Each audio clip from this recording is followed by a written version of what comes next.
Bien le bonjour à toutes et à tous. Passons maintenant, à nouveau, à une vidéo courte comme la précédente.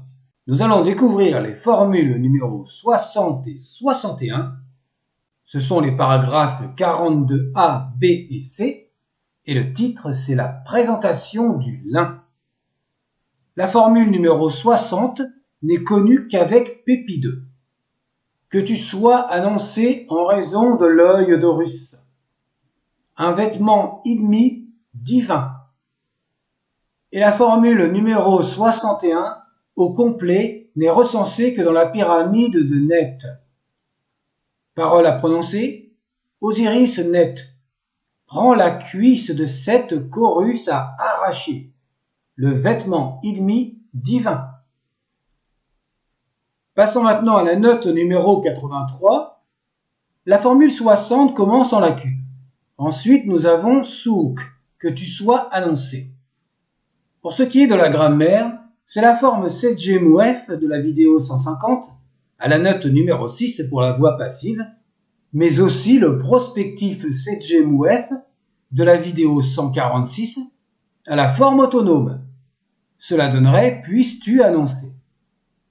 La traduction par le verbe annoncer, sui, écrit sans déterminatif, est un parallèle à son équivalent au paragraphe 597C, que l'on verra plus tard, qui le note également sans déterminatif et avec les deux unilitaires.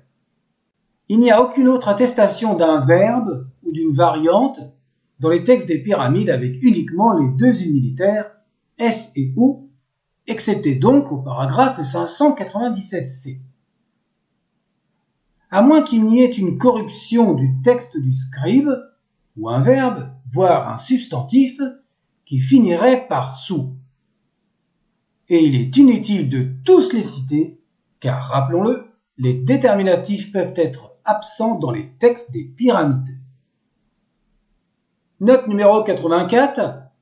L'élément requis pour cette formule est désigné par le vêtement divin idmi netcher.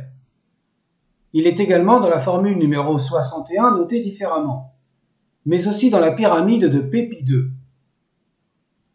Ce vêtement, qui est dans la majorité divin, est précisé dans ces formules en antéposition honorifique. Nous connaissons le hiéroglyphe S27, qui représente une bande de tissu maintenue par deux fils.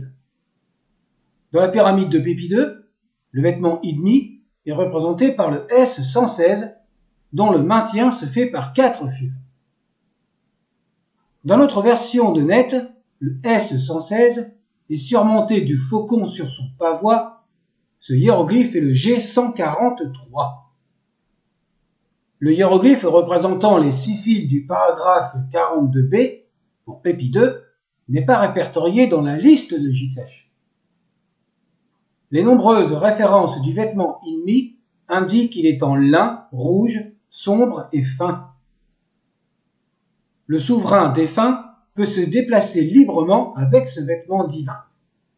Une autre variante est le G142, ce qui fait 4 nouveaux hiéroglyphes. Et la vidéo est finie. À bientôt. Il faut que je parte travailler. Et portez-vous bien.